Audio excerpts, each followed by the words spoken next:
Ito guys, meron ako papakita sa inyong senaryo. Kung makikita nyo dito, your content isn't earning money.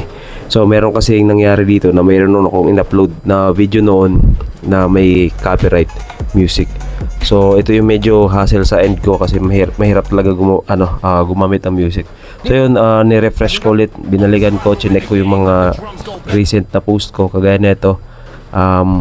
Wala, naka-green check to. So alam ko kasing ito yun kasi time to time kasi ako nagche-check ng dashboard. So alam ko kung ano yung mga anong video yung may violations. So sayang, kahit maraming views, di ko hinayangan kahit 7,000 views na yan.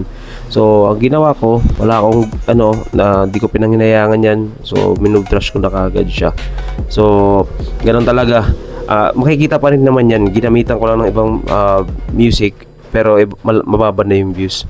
And yun, refresh ko ulit, check tayo sa dashboard natin. So makikita natin dito is okay na siya.